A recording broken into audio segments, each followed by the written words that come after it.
What is the mission for New Mexicans to prevent gun violence? The mission is to prevent gun violence. It's not an anti-gun organization. We work to keep our communities safer with gun violence prevention efforts.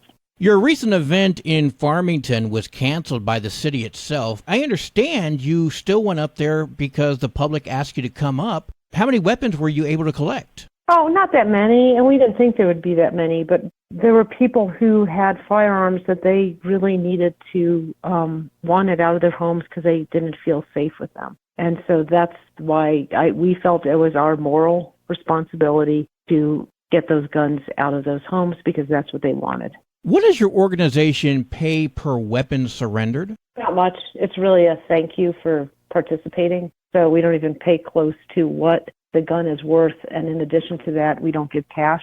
So we give gas and grocery cards. Okay, so depending on the type of weapon surrendered, that's the amount we'll give you. So we'll say a handgun. What do you? The same amount. So it's $100 for a long gun or pistol, $200 for a semi-automatic, $250 for an assault-style weapon, so your AR-15 type. How does New Mexicans to prevent gun violence purchase these weapons and circumvent the background check requirement? There's no need for a background check because we aren't taking firearms, right? What we're doing is dismantling them on site, so we're not purchasing a firearm. And we're giving a gift card as a thank you, and a gift card that is not in any way close to what the firearm is worth, and they're destroyed on site.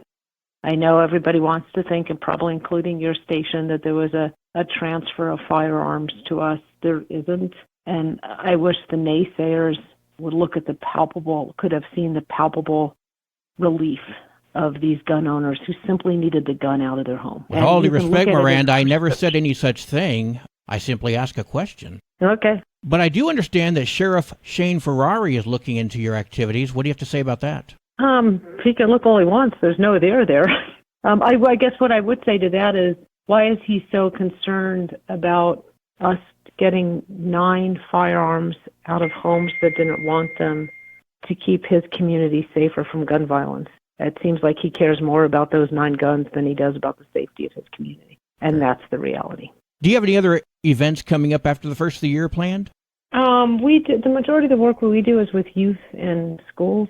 So we're doing gun violence prevention workshops in schools throughout the winter, and helping kids not to do something stupid with a firearm. In addition to that, we're doing another gun violence prevention mural, and we're working on legislation that's fair legislation with gun owners, just to help keep our community safer. Every time I get a press release that talks about another gun found or another gun used at our schools, it breaks my heart. There was one, last week in Albuquerque that, granted it was not during school hours, where a child was shot. So I think it's a good message to tell kids that this is not the solution. This is not a way to handle any kind of problems. I mean, if you want to do a deep dive on this, I think we have to ask ourselves how adults in our community put kids in this situation.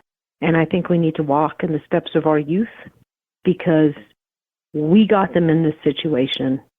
Gun violence is the number one killer for young people. And oftentimes it's young people using guns to kill other young people. They're buying their guns on social media. If people really want to go after the gun violence problem in this state, in this country, well, let's get rid of the Telegraph app because that's where kids are buying and selling guns. And to them, it's the norm. And I can tell you right now that too many of our kids feel like by the time they turn 18, they'll either be dead from gun violence or in jail because of gun violence. And that's the world we've given them. So we need to ask ourselves as adults in this community, what can we do to stop it? And it's not throwing the book at kids. That's only going to create generational trauma, incarceration, and you'll have a bunch of young moms and young dads with kids going to jail. And what did you do? Just fed back into the cycle, right? So what can we do to sit at the table and figure out how do we rein in this mess? Powerful words, and I do agree that something needs to be done. I'm not for taking weapons away from law-abiding citizens, mind you, but I do think we need to do something to get these kids to stop this. And yes, I agree that it does start at home. All moral lessons start at home. So I agree with you. Well, I would think about this. that a lot of these young people who are doing unfortunate things with firearms, and we work with them 7 days a week, they don't have parents. Maybe an uncle's raising them because the parents are incarcerated. Maybe nobody's raising them, and they're trying to hide the fact that there are no adults at the table because they don't want to be separated from their 12-year-old sister who they are taking care of. We need to walk in those shoes. And we need to walk in the shoes of that 17-year-old who relies on dealing drugs with a firearm because he has no parents and he's taking care of his 12-year-old sister. We failed that kid and that family. And so everybody has a knee-jerk reaction about dismantling 9 guns, which is a joke. And rather than actually, how do we sit at the table, right? How does everybody sit at the table and say, let's stop the blame game, but do better. Let's help these kids. Like where is the drug rehab in New Mexico? Where's the mental health help with mental health? Right? Why is it easier to access a firearm? Why is it easier to access a firearm than it is a hot meal, a roof over your head? That's the reality. And so people can sit there and do the blame game on our nonprofit, which believe me, we have heard over and over. Or we can all sit down and say, hey, you know what? Collectively, as a society, we have messed up. We have failed these kids. How do we get their back so that they don't make these choices, so they don't have to make these choices? What kind of impact do you feel these gun events where people surrender their weapons from home, in the big picture, what effect does it have on the big picture of this gun violence at schools and so forth? I wish people would come to our gun buybacks. I mean, they're 100% anonymous, so we can't have a lot of people there. And we're very strict about it being anonymous. When the press shows up, we don't even let them take a picture of a car, right? They have to be anonymous. But we literally have people handing over firearms, not wanting a gift card. They need to get it out of the house because their teenage son has suicidal ideation. They need to get it out of the house because the uncle's going to shoot up the family. And they have no place to take these firearms because we have a law on the books that says to law enforcement, if somebody goes, so let's say you have a situation in your home and it's not going well. We all know there are people that shouldn't have guns. There are a lot of people, the majority who are law-abiding citizens that are fine having a firearm. That's not our problem. Hunters, go hunt. Like who cares? Like that's not what we're going at. But there are times in people's life where they should not have a firearm. And so somebody can go to the police and say, hey, I can't have this firearm in my home anymore. It's no longer safe. Well, the police have to do a court order to dismantle that gun and get a historian to say that Glock isn't historic. So they virtually make it impossible because police are already overwhelmed and don't have time to do that type of paperwork. So what these gun buybacks do, or takebacks, or whatever you want to call them, is offer a need in a community to get these guns out of homes when they're not safe. And it's similar to a prescription takeback. Okay, the opioids helped you after you had your hip surgery, but you no longer need them and don't want them in the house. So you get rid of them. They had their need, but right now they're not safe to be in your home. You get rid of it. Right? And so I don't understand the anger the anger about simply offering people a service. They don't have to participate. It's voluntary, right? And we know from our anonymous survey that the majority of people participating in our gun buybacks do so for safety reasons.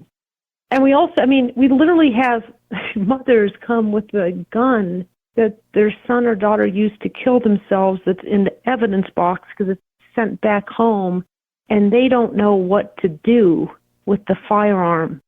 They would never want that to go back into circulation. What do they want to do with it?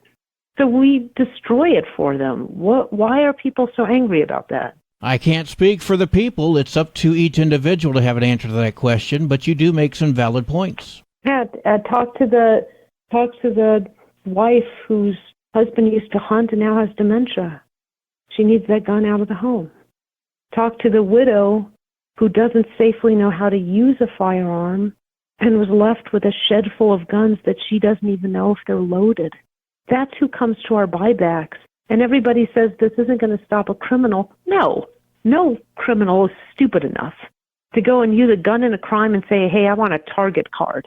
It's just a Target card that's not even worth the gun that they're handing in, right? That's not what it's about. It's about getting those firearms that people simply don't want anymore, or maybe never did want, or it's no longer safe to be in their home, and they have no place to safely get rid of it.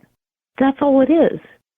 I hope that helps. Well, it answers a lot of questions, and you are able to share your side because you know as well as I do, the media right now is not painting a very pretty picture of you. So I wanted to reach out and give you an opportunity to share your side, and you have. Well, I'm glad you do, and I hope you share it, and people can realize that all that misinformation out there isn't true, and this is simply a service to the community to get unwanted guns out of homes. That's all it is. And you don't have to. And if you have an unwanted gun and you choose to sell it and go through a background check at an with an FFL, then go do that. Nobody's stopping you. Nobody cares. But don't, that people are getting so angry about this, but I would just wish that people would take a deep breath and go, well, what actually is this? Oh, that's what it is. That actually kind of makes sense. Would you ever own a gun? I'm a gun owner. Okay. That answers that. Yep. All right. Does answer that. Do you have anything else you want to share in closing? No, that's all. Thanks.